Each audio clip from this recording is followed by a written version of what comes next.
Hello दोस्तों। अब हम पढ़ेंगे तीसरा चैप्टर खनिज और शक्ति संसाधन के बारे में। तो चलिए शुरू करते हैं। कीड़ी सुकांत से मिलने धनबाद के निकट उसके पैतृक स्थान पर जा रही थी। कीड़ी विशाल काले क्षेत्र को देखकर आश्चर्यचकित थी। सुकांत, यह स्थान इतना काला और धूल भरा क्यों है? उसने पूछा।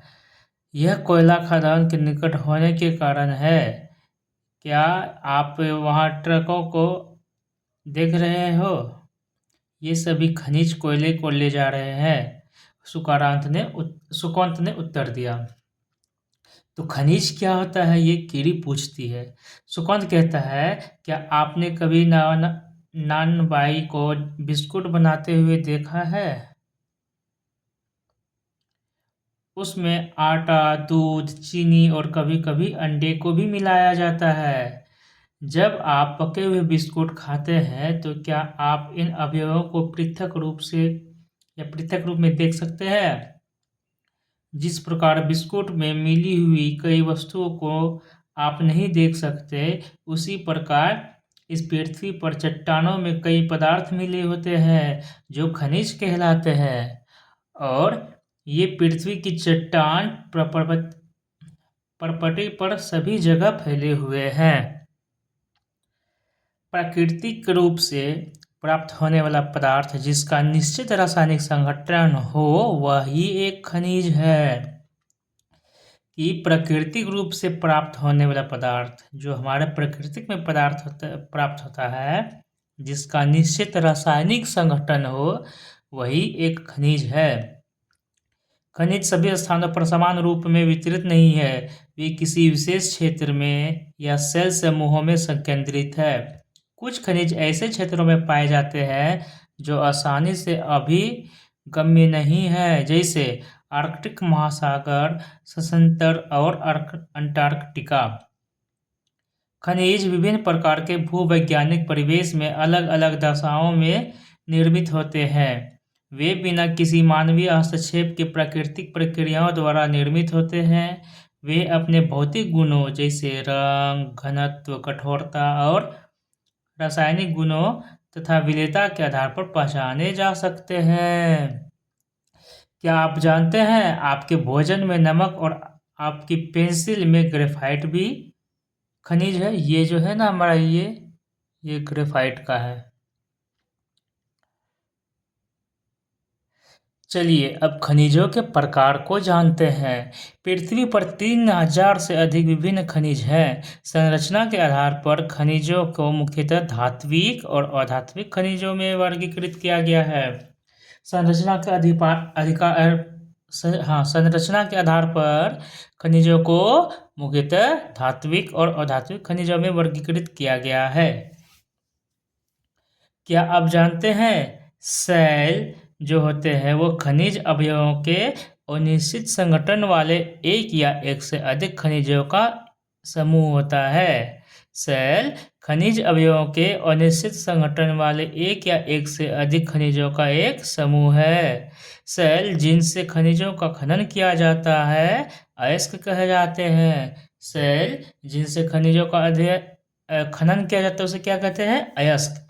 यद्यपि 2800 से अधिक खनिज की पहचान की गई है, जिनमें से केवल लगभग 100 अयस्क खनिज समझे जाते हैं। चलिए, खनिज को जो है ना संरचना के आधार पर दो भागों में बांटा गया है। पहला है धात्विक, दूसरा है अधात्विक। धात्विक को भी दो भागों में बांटा गया है, एक है लौह, दूसरा है अलोह। चलिए पढ़ते हैं पहले धात्विक को। धात्विक खनिजों में धातु कच्चे रूप में होते हैं।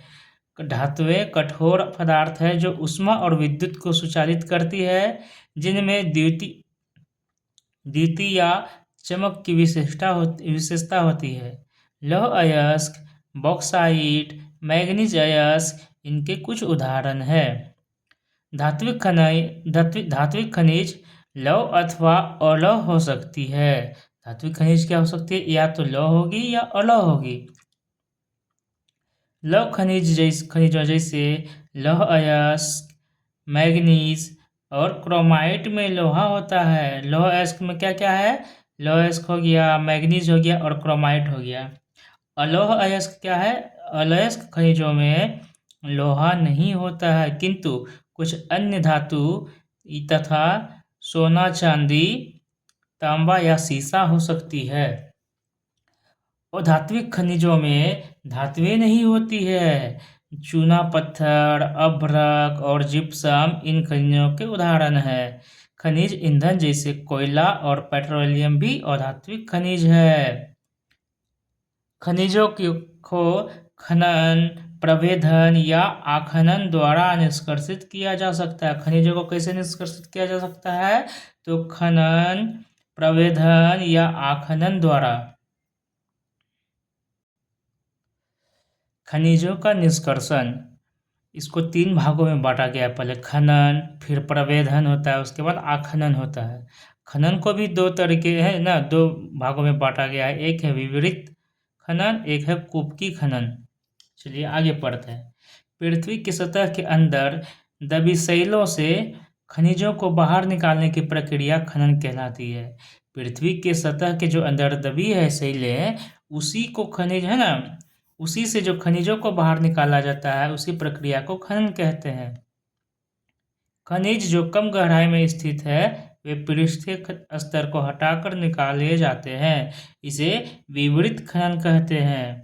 जो कम ही गहराई में है खनिज, उसे ही बस जो पृष्ठीय स्तर को हटा करके निकाले जाते हैं, उसे ही विवरित खनन कहते हैं। और गहन वेधन, जिन्हें कूपक कहते हैं, जिसको बहुत अंदर से निकाला जाता है।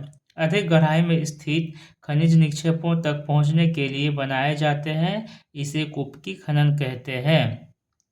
पेट्रोलियम और प्राकृतिक गैस धरातल के बहुत नीचे पाए जाते हैं। उन्हें बाहर निकालने के लिए गहन कूपों की खुदाई की जाती है, इसे ही प्रभेदन कहते हैं। सतह के निकट स्थित खनिजों को जिस प्रक्रिया द्वारा आसानी से खोदकर निकाला जाता है, उसे आखनन कहते हैं। क्या है? खनिजों को जिस प्रक्रिया द्वारा आसानी से खोदकर निकाला जाता है, उसे ही आखनन कहते हैं।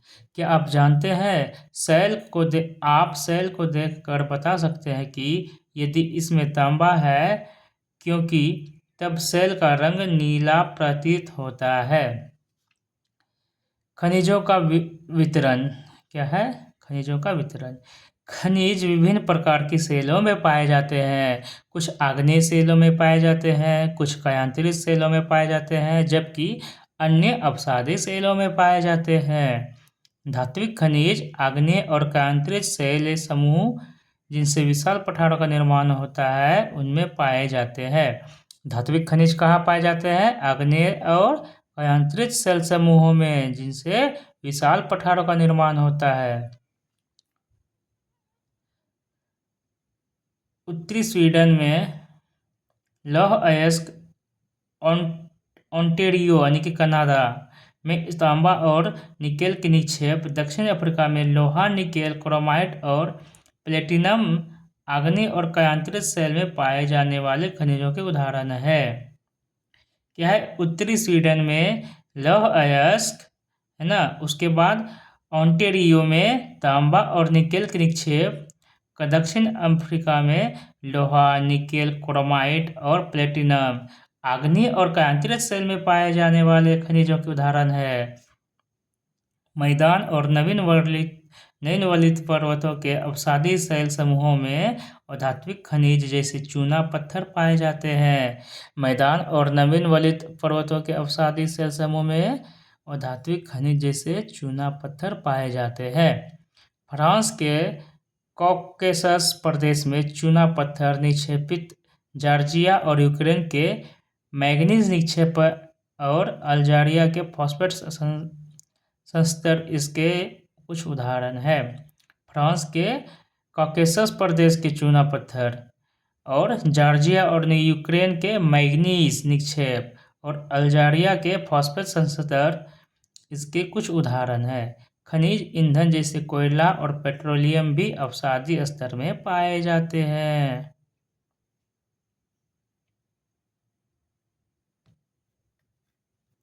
एशिया, चीन और भारत के पास विशाल लौह अयस्क निक्षेप है। चीन और भारत के पास क्या है? विशाल लौह अयस्क निक्षेप है। यह महाद्वीप विश्व का आधे से अधिक टिन उत्पादन करता है। चीन, मलेशिया और इंडोनेशिया विश्व के अग्रणी टिन उत्पादकों में है। चीन सीसा, एंटीमनी और टंगस्टन के उत्पादन में भी अग्रणी है। चीन क्या है? सीसा, एंटीमनी और टंगस्टन के उत्पादन में भी अग्रणी है। एशिया में मैग्नीज, बॉक्साइट, निकेल, जस्ता और तांबा के भी निक्षेप हैं। क्या आप जानते हैं स्विट्जरलैंड में कोई ज्ञात खनिज निक्षेप नहीं है। अब पढ़ते हैं यूरोप के बारे में कि यूरोप में क्या पाया जाता है। यूरोप विश्व में लौह अयस्क का अग्रणी उत्पादक है। यूरोप क्या है? विश्व में लौह अयस्क का अग्रणी उत्पादक है। रूस, यूक्रेन, स्वीडन और फ्रांस लौह अयस्क के विशाल निक्षेप वाले देश है। तांबा, सीसा, जस्ता, मैग्नीज और निकेल खनिजों के निक्षेप में पूर्वी यूरोप और यूरोपीय रूस में पाए जाते हैं। अब पढ़ते हैं उत्तर अमेरिका के बारे में कि यहाँ पर क्या पाया जाता है। उत्तर अमेरिका में खनिज निक्षेप 3 क्षेत्रों में अवस्थित है। ग्रेट लेक के उत्तर में कनाडियन शील्ड प्रदेश, अल्पेशियन प्रदेश और पश्चिम की पर्वत श्रृंखलाएं। क्या है कि उत्तर अमेरिका में खनिज निक्षेप 3 क्षेत्रों में अवस्थित है। कौन कौन से? एक ग्रेट लेक के उत्तर में कनाडियन शील्ड प्रदेश, दूसरा है अल्पेशियन प्रदेश और पश्चिम की पर्वत श्रृंखलाएं। लौह अयस्क, निकेल, सोना, यूरेनियम और तांबा का खनन कनाडियन शील्ड प्रदेश में है। और कोयले का अल्पेशियन प्रदेश में होता है। कोयले का कहाँ पे है? अल्पेशियन प्रदेश में। पश्चिमी कॉर्डिलेरा में तांबा, सीसा, जस्ता, सोना और चांदी के विशाल निक्षेप है। पश्चिमी कॉर्डिलेरा में तांबा, सीसा, जस्ता, सोना और चांदी के विशाल निक्षेप हैं। अब पढ़ते हैं दक्षिण अमेरिका के बारे में। ब्राजील विश्व में उच्च कोटि के लौह अयस्क का सबसे बड़ा उत्पादक है। उस सबसे उच्च कोटि का लौह अयस्क कहाँ पाया जाता है? तो ब्राजील में पाया जाता है। चिली और पेरू तांबे के अग्रणी उत्पादक है। दक्षिण अमेरिका के चिली और पेरू तांबे के अग्रणी उत्पादक हैं। ब्राजील और बोलीविया विश्व में टीन के सबसे बड़े उत्पादकों में से हैं। ब्राजील और बोलीविया क्या है? विश्व में टीन के सबसे बड़े उत्पादकों में से है। दक्षिण अमेरिका के पास सोना, चांदी, जस्ता, क्रोमियम, मैग्नीज, बॉक्साइट, अभ्रक, प्लेटिनम, एस्बेस्टस और हीरा के विशाल निक्षेप भी हैं। दक्षिण अफ्रीका के पास क्या क्या है? सोना, चांदी, जस्ता, क्रोमियम, मैग्नीज, बॉक्साइट, अभ्रक, प्लेटिनम और एस्बेस्टस और हीरा के विशाल निक्षेप भी हैं। खनिज तेल वेनेजुएला, अर्जेंटीना, चिली, पेरू और कोलंबिया में पाया जाता है। अब पढ़ते हैं अफ्रीका के बारे में। अफ्रीका खनिज संसाधनों में धनी है। अफ्रीका कॉन्टिनेंट क्या है? खनिज संसाधनों में धनी है। यह हीरा, सोना, प्लेटिनम का विश्व में सबसे बड़ा उत्पादक है। दक्षिण अफ्रीका, जिम्बाब्वे और जायरे विश्व के सोने का एक बड़ा भाग उत्पादित करते हैं। दक्षिण अफ्रीका, जिम्बाब्वे और जायरे जो है विश्व के सोने का एक बड़ा भाग उत्पादित करते हैं। तांबा, लौह अयस्क, क्रोमियम, यूरेनियम, कोबाल्ट और बॉक्साइट। क्या क्या? तांबा, लोहा, क्रोमियम, यूरेनियम, कोबाल्ट और बॉक्साइट दक्षिण अफ्रीका में पाए जाने वाले अन्य खनिज हैं। तेल, अब यहाँ पर तेल कहाँ से मिलता है? तो नाइजीरिया, लीबिया और अंगोला में पाया जाता है। अफ्रीका में तेल नाइजीरिया, लीबिया और अंगोला में पाया जाता है। यहाँ पे कुछ बात यह है, क्या आप जानते हैं कि हरा हीरा एक दुर्लभतम हीरा है। विश्व की प्राचीनतम शैलें पश्चिमी ऑस्ट्रेलिया में है। वे 430 करोड़ वर्ष पूर्व बने पृथ्वी के निर्माण के मात्र 30 करोड़ वर्ष पश्चात है। अब पढ़ते हैं अफ्रीका कॉन्टिनेंट के बारे में। ऑस्ट्रेलिया विश्व में बॉक्साइट का सबसे बड़ा उत्पादक। ऑस्ट्रेलिया विश्व में क्या है? बॉक्साइट का सबसे बड़ा उत्पादक है। तो अफ्रीका खनिज संसाधनों में धनी है। ये हीरा सोना प्लेटिनम का विश्व में सबसे बड़ा उत्पादक है। और दक्षिण अमेरिका ब्राजील ब्राजील विश्व में उच्च कोटि के लौह अयस्क का सबसे बड़ा उत्पादक है। अब पढ़ते हैं ऑस्ट्रेलिया के बारे में। ऑस्ट्रेलिया भी क्या है कि विश्व में बॉक्साइट का सबसे बड़ा उत्पादक है। यह सोना, हीरा, लौह अयस्क, टीन और निकेल का, यह क्या क्या सोना हो गया, हीरा हो गया और लौह अयस्क हो गया, टीन और निकेल का अग्रणी उत्पादक है। यह तांबा, सीसा, जस्ता और मैग्नीज में भी संपन्न है। पश्चिम ऑस्ट्रेलिया के कालगुर्गी और कूलगार्डी क्षेत्रों में सोने के सबसे बड़े निक्षेप हैं। अब पढ़ते हैं अंटार्कटिका के बारे में। विभिन्न खनिज निक्षेपों पूर्वानुमान से कुछ संभवतः विशाल के लिए अंटार्कटिका का भूविज्ञान पर्याप्त रूप से सुप्रसिद्ध है। ट्रांस अंटार्कटिक पर्वत में कोयले और पूर्वी अंटार्कटिका के प्रिंस चार्ल्स पर्वत के निकट लोहे की महत्वपूर्ण मात्रा में निक्षेपों का पूर्वानुमान किया गया है। लौह अयस्क, सोना, चांदी और तेल भी वाणिज्यिक मात्रा में उपलब्ध है। कहाँ पर? तो अंटार्कटिका में। अब खनिजों के उपयोग पढ़ते हैं। खनिजों का उपयोग कई उद्योगों में होता है। रत्नों के लिए प्रयोग किए जाने वाले खनिज प्रायः कठोर होते हैं। इन्हें आभूषण बनाने के लिए विभिन्न शैलियों में जड़ा जाता है। तांबा एक अन्य धातु है जिसका उपयोग सिक्के से लेकर पाइप तक प्रत्येक वस्तु में किया जाता है। कंप्यूटर उद्योग में प्रयुक्त होने वाला सिलिकॉन क्वार्ट्ज से प्राप्त किया जाता है। सिलिकॉन कहाँ से प्राप्त किया जाता है? तो क्वार्ट्ज से प्राप्त किया जाता है। एल्यूमिनियम, जिसे उसके अयस्क बॉक्साइट से प्राप्त किया जाता है। एल्यूमिनियम को अयस्क क्या है? बॉक्साइट, है ना। एल्यूमिनियम को कैसे प्राप्त किया जाता है? उसके अयस्क बॉक्साइट से प्राप्त किया जाता है। उनका उपयोग ऑटोमोबाइल और हवाई जहाज, बोतलबंदी उद्योग, भवन निर्माण और रसोई के बर्तन तक में होता है। एल्यूमिनियम का उपयोग ऑटोमोबाइल और हवाई जहाज, बोतलबंदी उद्योग, भवन निर्माण और रसोई के बर्तन में तक किया जाता है। खनिजों का संरक्षण। अब पढ़ते हैं खनिजों का संरक्षण कैसे किया जाएगा। खनिज और नवीकरणीय संसाधन है। खनिजों के निर्माण और संचयन में हजारों वर्ष लगते हैं। मानवीय उपभोग की दर की तुलना में निर्माण की दर बहुत धीमी है। खनिज की प्रक्रिया में बर्बादी को घटाना आवश्यक है। धातुओं का पुनर्चक्रण करना एक अन्य तरीका है जिससे खनिज संसाधनों को सुरक्षित किया जा सकता है। पहले खनिज है, इसका कम प्रयोग करेंगे, पुनर्चक्रण करेंगे, फिर पुनः प्रयोग कर सकते हैं। चलिए अब पढ़ते हैं हम शक्ति संसाधन के बारे में, है ना। ये शक्ति संसाधन क्या है सर? पावर, इसको बोला जाता है रिसोर्स। सन्नी की माँ अपने दिन की शुरुआत गाइजर का बटन दबाने से करती है। वह सन्नी को जगाने से पहले उसके विद्यालय की वर्दी पर इस्त्री करती है। इसके बाद वह उनके लिए ब्लेंडर में एक गिलास संतरे का जूस तैयार करने के लिए रसोई घर में तेजी से पहुंचती है। सन्नी, क्या आपने स्नान कर लिया? आओ और अपना नाश्ता करो। सन्नी के लिए गैस स्टोव पर नाश्ता बनाते हुए माँ पुकारती है। विद्यालय जाते समय सन्नी बत्तियों और पंखों के बटन बंद करना भूल जाता है। माँ उन बटनों को बंद करते समय सोचती है कि शहरों में जीवन आरामदायक प्रतीत होता है, लेकिन विद्युत उपकरणों जो सभी बिजली की खपत करते हैं पर अधिक से अधिक निर्भरता मांग और पूर्ति के बीच विशाल अंतर पैदा करती है।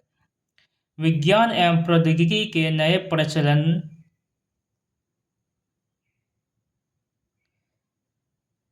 से जीवन शैलियों में बहुत तेजी से परिवर्तन आ रहे हैं। शक्ति अथवा ऊर्जा हमारे जीवन में बहुत महत्वपूर्ण भूमिका निभाते हैं। हमें उद्योग, कृषि, परिवहन, संचार और प्रतिरक्षा के लिए भी शक्ति की आवश्यकता होती है।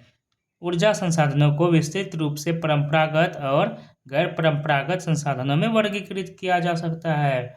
ऊर्जा संसाधनों को विस्तृत रूप से परंपरागत और गैर परंपरागत संसाधनों में वर्गीकृत किया जा सकता है। परंपरागत स्रोत, चलिए जानते हैं कि परंपरागत स्रोत क्या है। तो ऊर्जा के परंपरागत स्रोत वे हैं जो लंबे समय से सामान्य उपयोग में लाए जा रहे हैं। ईंधन और जीवाश्म ईंधन परंपरागत स्रोत के दो मुख्य स्रोत हैं। अब पढ़ते इन्हीं में से ईंधन के बारे में। इसका उपयोग पकाने और ऊष्मा प्राप्त करने के लिए व्यापक रूप से होता है। हमारे देश में ग्रामीणों द्वारा उपयोग की गई 50% से अधिक ऊर्जा ईंधन से ही प्राप्त होता है। खनिज तेल और प्राकृतिक गैस के लाभ हानि को जानते हैं। खनिज तेल का लाभ है कि यह आसानी से परिवहनीय है और पेट्रो रसायन उद्योग का आधार है। वहीं इसका हानि क्या है कि तेल अधिप्लावन एवं गैस रिसाव के कारण ऑक्सीजन का अवक्षय हो जाता है और विमुक्त प्रदूषक के कारण अम्ल वर्षा भी होती है। नए ईंधन का अन्वेषण आसान नहीं है। वहीं प्राकृतिक गैस का भी लाभ है कि आसानी से परिवहनीय है, तेल और कोयले से अधिक स्वच्छ है और तेल से सस्ता है। हानि तो इनका भी सेम है। चलिए अब पढ़ते हैं ऊर्जा के परंपरागत स्रोत के बारे में। ईंधन और कोयला। ईंधन के लाभ क्या है कि ये सुप्राप्य है, आसानी से प्राप्त हो जाते हैं, बहुसंख्यक लोगों को ऊर्जा प्रदान भी करता है। वहीं ईंधन की हानि क्या है, संग्रहण में अधिक समय उपयोग होता है, प्रदूषण फैलाने वाला होता है और हरित गृह प्रवाह में वृद्धि करता है और निर्वनीकरण है। कोयला क्या है, कोयला का लाभ और हानि जानते हैं। विस्तृत रूप से यह उपलब्ध हो जाता है, ठीक है, लेकिन हानि क्या है, प्रदूषक का स्रोत हो जाता है। विद्युत रूपांतरण के लिए उपयुक्त है और हानि क्या है, परिवहन के लिए भारी है। और तीसरा है क्या, जल विद्युत, है ना। ऊर्जा के परंपरागत स्रोत कौन कौन है, ईंधन है, कोयला है और जल विद्युत है। जल विद्युत के लाभ क्या है कि ये प्रदूषण मुक्त होते हैं, सिंचाई और मत्स्य को बढ़ावा देते हैं, ऊपर से ये सस्ता होते हैं।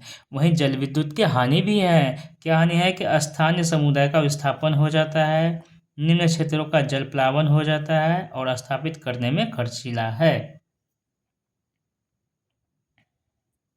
पौधे और जानवरों के अवशेष जो लाखों वर्ष तक धरती के अंदर दबे रहे थे, ताप और दाब के प्रभाव से जीवाश्मी ईंधनों में परिवर्तित हो गए। इसे ही जीवाश्मी ईंधन के यहाँ कहते हैं। जैसे कोयला, पेट्रोलियम और प्राकृतिक गैस परंपरागत ऊर्जा के मुख्य स्रोत हैं, है ना। पौधे और जानवरों के जो अवशेष हैं वो लाखों वर्षों तक धरती के अंदर दबे रह गए और वहीं पर ताप और दाब के प्रभाव से क्या हो जाते हैं, जीवाश्मी ईंधनों में परिवर्तित हो जाते हैं। जैसे कोयला, पेट्रोलियम, प्राकृतिक गैस परंपरागत ऊर्जा के मुख्य स्रोत हैं। इन खनिजों के भंडार सीमित है। विश्व की बढ़ती जनसंख्या जिस दर से इनका उपयोग कर रही है वह उनके निर्माण की दर से कहीं अधिक है, इसलिए ये शीघ्र ही समाप्त होने वाला है। अब पढ़ते हैं कोयला के बारे में। यह बहुतायत में पाया जाने वाला जीवाश्मी ईंधन है। इसका उपयोग घरेलू ईंधन, उद्योगों जैसे लोहा और इस्पात, वाष्प इंजनों और विद्युत उत्पन्न करने में किया जाता है। कोयले से प्राप्त विद्युत को तापीय ऊर्जा कहा जाता है। कोयले से प्राप्त विद्युत को क्या कहा जाता है, तापीय ऊर्जा कहा जाता है। कोयला जिसका हम आज उपयोग कर रहे हैं वह लाखों वर्ष पूर्व विशाल फर्न और दलदल के पृथ्वी की परत में दबने से बना है। कोयला इसलिए अंतर्हित धूप के रूप में जाना जाता है। कोयला को अंतर्हित धूप के रूप में क्यों जानते हैं, क्योंकि ये जो है लाखों वर्ष पूर्व विशाल फर्न और दलदल के पृथ्वी के परतों में दबने से बना है।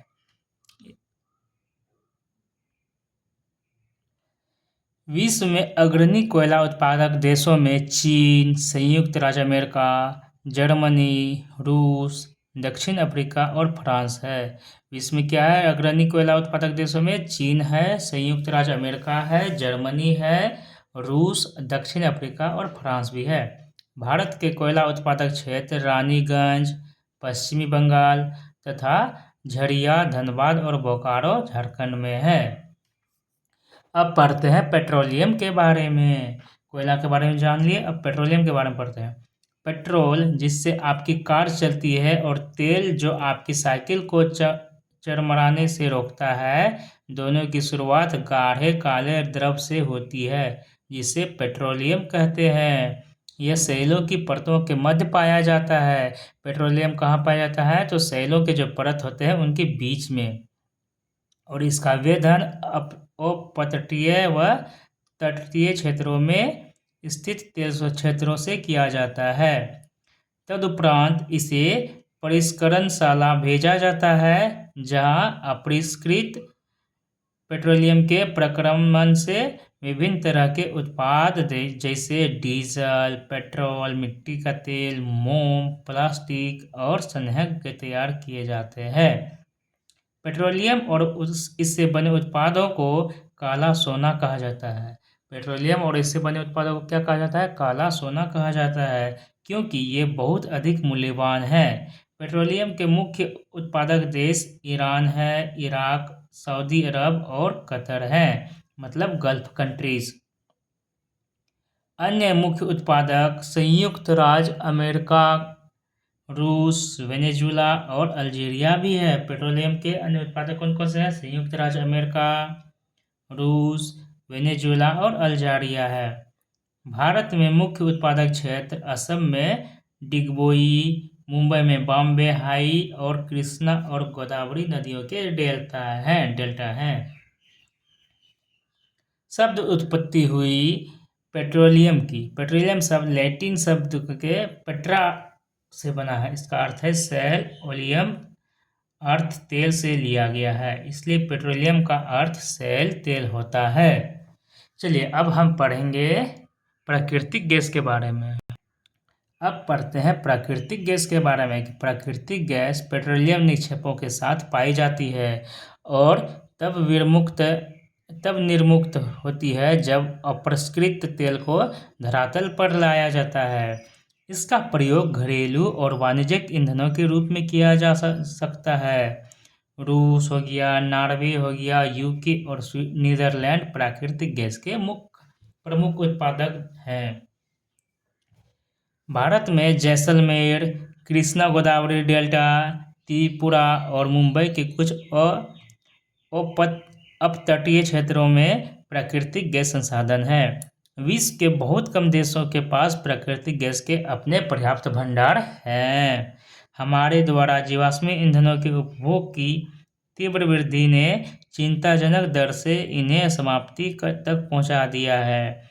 इन ईंधनों के जलने से निकलने वाले विषैले प्रदूषक भी चिंता का विषय है। जीवाश्मी ईंधन का अनियंत्रित जलना अनियंत्रित टोंटी के टपकने के समान है, जो अंततः सूख जाती है। इसने हमारा ध्यान ऊर्जा के विभिन्न गैर परंपरागत स्रोतों के दोहन की ओर बढ़ाया, जो कि जीवाश्मी ईंधनों के स्वच्छतर विकल्प है। क्या आप जानते हैं संपीड़ित प्राकृतिक गैस यानी कि सीएनजी एक प्रचलित पर्यावरण हितैषी ऑटोमोबाइल ईंधन है, क्योंकि यह पेट्रोलियम और डीजल की तुलना में कम प्रदूषण करती है। अब जल विद्युत के बारे में पढ़ते हैं। बांधों में वर्षा जल अथवा नदी जल ऊंचाई से गिराने के लिए संग्रहित किया जाता है। बांध के अंदर से पाइप के द्वारा बहता जल बांध के नीचे स्थित टरबाइन के ऊपर गिरता है। घूमते हुए ब्लेड जनरेटर को विद्युत के लिए घुमाते हैं। यह जल विद्युत कहलाती है। घूमते हुए ब्लेड है ना, ब्लेड जो होती है, पंखी जो होती है, जनरेटर को विद्युत के लिए घुमाती है और यही जल विद्युत कहलाती है। विद्युत उत्पन्न करने के बाद जो जल बहता है उसका उपयोग कृषि में किया जाता है। विश्व की ऊर्जा का 1/4 हिस्सा जल विद्युत से उत्पन्न होता है। विश्व की ऊर्जा का 1/4 हिस्सा कैसे होता है? जल विद्युत से उत्पन्न होता है। विश्व में जल विद्युत के अग्रणी उत्पादक देश पराग्वे, नॉर्वे, ब्राजील और चीन है।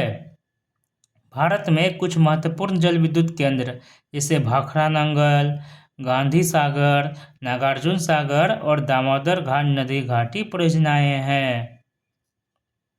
क्या आप जानते हैं विश्व का पहला जल विद्युत उत्पन्न करने वाला देश नॉर्वे ही है। ऊर्जा के गैर परंपरागत स्रोत, अब इसको जानते हैं कि ये क्या होता है। जीवाश्मी ईंधन के बढ़ते उपयोग से ऊर्जा के गैर परंपरागत स्रोत का अभाव उत्पन्न हो रहा है। ऐसा अनुमान किया जाता है कि यदि वर्तमान दर से इनका उपभोग लगातार होता रहा तो इन ईंधनों के भंडार समाप्त हो जाएंगे। इसके अतिरिक्त इनका उपयोग पर्यावरणीय प्रदूषण भी पैदा करता है। इसलिए गैर परंपरागत स्रोत जैसे सौर ऊर्जा, पवन ऊर्जा, ज्वारीय ऊर्जा जो कि नवीकरणीय है, उनके उपयोग की आवश्यकता है। अब पढ़ते हैं हम सौर ऊर्जा के बारे में। सुने ना अभी सौर ऊर्जा, जो कि एक परंपरागत स्रोत है और नवीकरणीय भी है। पढ़ते हैं, सूर्य की ऊष्मा और प्रकाश ऊर्जा हमारे द्वारा प्रतिदिन अनुभव की जा सकती है। सूर्य से प्राप्त सौर ऊर्जा सौर सेलों में विद्युत उत्पन्न करने के लिए प्रयोग की जाती है ना, की जा सकती है। इनमें से कई सेलों को सौर पैनलों से तापन और प्रकाश के लिए शक्ति उत्पन्न करने के लिए जोड़ा जाता है। क्या आप जानते हैं विश्व का प्रथम सौर सेल पवन संचालित बस अड्डा स्कॉटलैंड में था। धूप की प्रचुरता वाले उष्ण कटिबंधीय देशों के लिए सौर ऊर्जा के उपयोग की प्रौद्योगिकी बहुत लाभदायक है। सौर ऊर्जा उपयोग का सौर तापक और सौर कुकर, सोलर ड्रायर के साथ साथ समुदाय को रोशनी देने और यातायात संकेतों में भी होता है।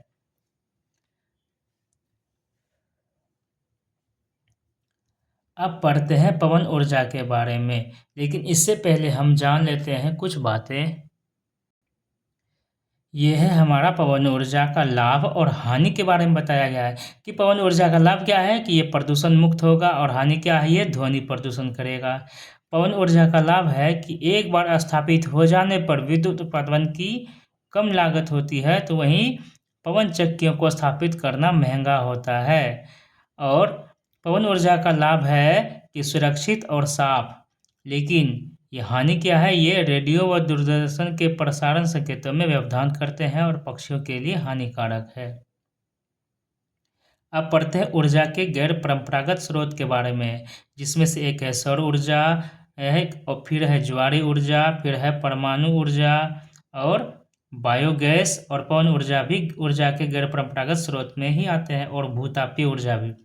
अभी हम जाने पवन ऊर्जा के बारे में, अब जानते हैं सौर ऊर्जा के बारे में कि इसके लाभ और हानि क्या है।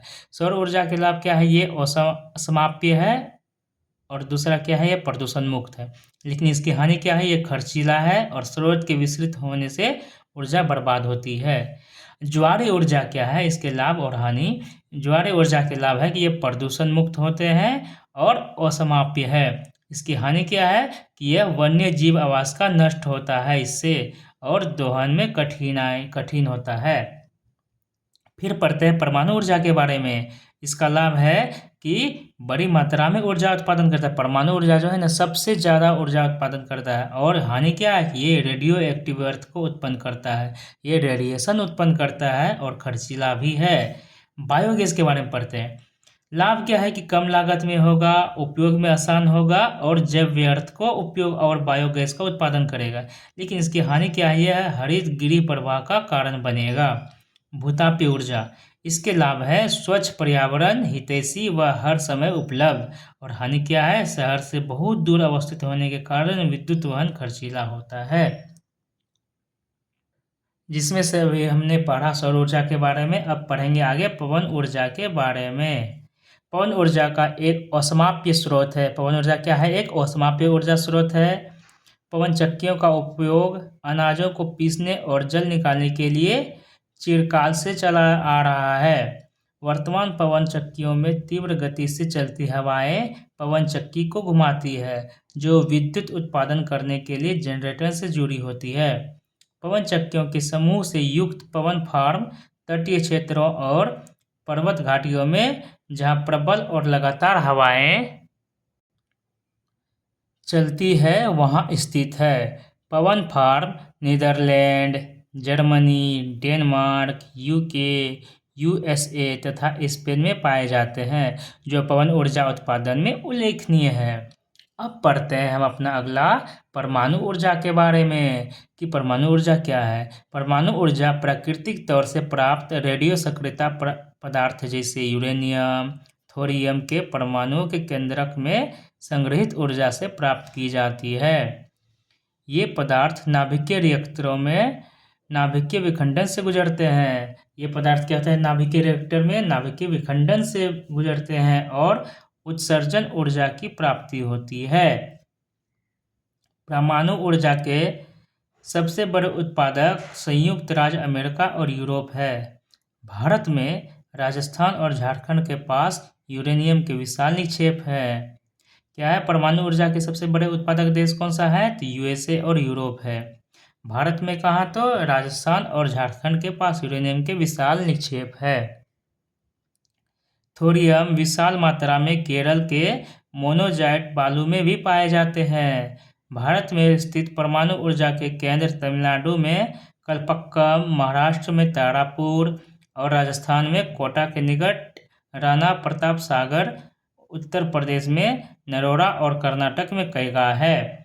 भारत में परमाणु स्थित ऊर्जा केंद्र कहाँ का है? तो तमिलनाडु में कलपक्कम में, महाराष्ट्र में तारापुर में, राजस्थान में कोटा के निकट राणा प्रताप सागर में और उत्तर प्रदेश में नरोरा और कर्नाटक में कैगा है। अब आगे जानते हैं भूतापीय ऊर्जा के बारे में। ताप ऊर्जा जो पृथ्वी से प्राप्त की जाती है भूतापीय ऊर्जा कहलाती है। वह ऊर्जा जो पृथ्वी से प्राप्त की जाती है उसे ही भूतापीय ऊर्जा कहते हैं। पृथ्वी के अंदर गहराई बढ़ने के साथ साथ तापमान में लगातार वृद्धि होती है। ठीक, कभी कभी एक तापमान ऊर्जा भूसतह पर गर्म जल के झरनों के रूप में प्रकट हो सकती है। यह ताप ऊर्जा शक्ति उत्पादन करने में प्रयुक्त की जा सकती है। वर्षा से गर्म जल के स्रोतों के रूप में भूतापीय ऊर्जा खाना बनाने, ऊष्मा प्राप्त करने और नहाने के लिए प्रयोग में लाई जाती है।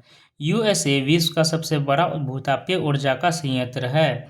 इसके बाद न्यूजीलैंड, आइसलैंड, फिलीपींस और मध्य अमेरिका है। भारत में भूतापीय ऊर्जा के संयंत्र हिमाचल प्रदेश में है। हिमाचल प्रदेश में कहाँ? तो मणिकरण और लद्दाख में पूगा घाटी में स्थित है। अब पढ़ेंगे ज्वारीय ऊर्जा के बारे में। ज्वार से उत्पन्न ऊर्जा को ज्वारीय ऊर्जा कहते हैं। इस ऊर्जा का विदोहन समुद्र के सक्रिय मुहाने में बांध के निर्माण से किया जाता है। उच्च ज्वार के समय ज्वारों की ऊर्जा का उपयोग बांध में स्थापित टरबाइन को घुमाने के लिए किया जाता है। जैसे रूस, फ्रांस और भारत में कच्छ की खाड़ी में विशाल ज्वारीय मिल के क्षेत्र हैं। अब पढ़ते हैं बायोगैस के बारे में। जैविक अपशिष्ट जैसे मृत पौधे और जंतुओं के अवशेष, पशुओं का गोबर, रसोई के अपशिष्ट को गैसीय ईंधन में बदला जा सकता है। इसे ही बायोगैस कहते हैं। जैविक अपशिष्ट बैक्टीरिया द्वारा बायोगैस संयंत्र में अपघटित होते हैं, जो कि अनिवार्य रूप में मीथेन और कार्बन डाइऑक्साइड का मिश्रण है। बायोगैस खाना पकाने तथा विद्युत उत्पादन का सर्वोत्तम ईंधन है और इससे प्रति वर्ष बड़ी मात्रा में जैव खाद का उत्पादन होता है। ऊर्जा सर्वव्यापी है, लेकिन इस ऊर्जा का विदोहन बहुत ही कठिन और खर्चीला है। हममें से प्रत्येक व्यक्ति ऊर्जा को नष्ट न करके एक भिन्नता ला सकता है। ऊर्जा की बचत ही ऊर्जा का उत्पादन है। अभी कार्य करें और ऊर्जा के भविष्य को सुनहरा बनाएं। क्या आप जानते हैं विश्व का पहला ज्वारीय ऊर्जा स्टेशन फ्रांस में बनाया गया था? विश्व का पहला ज्वारीय ऊर्जा स्टेशन कहाँ बनाया गया था? तो फ्रांस में बनाया गया था। तो इस प्रकार यह चैप्टर समाप्त हुआ। अब इसके ऑब्जेक्टिव देख लेते हैं। क्या है कि निम्नलिखित में से कौन सी एक खनिजों की विशेषता नहीं है? ऑप्शन को है वे प्राकृतिक प्रक्रियाओं द्वारा निर्मित होते हैं, ये तो विशेषता है। दूसरा क्या है? उनका एक निश्चित रासायनिक संगठन होता है, ये तो विशेषता है इसका।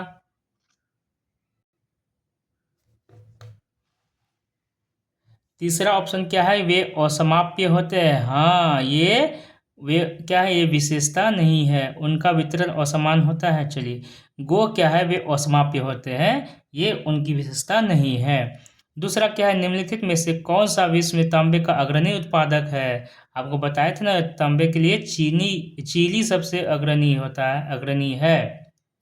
तीसरा क्वेश्चन है कि निम्नलिखित प्रक्रियाओं में से कौन सी आपके रसोई घर में द्रवित पेट्रोलियम गैस को संरक्षित नहीं करेगी।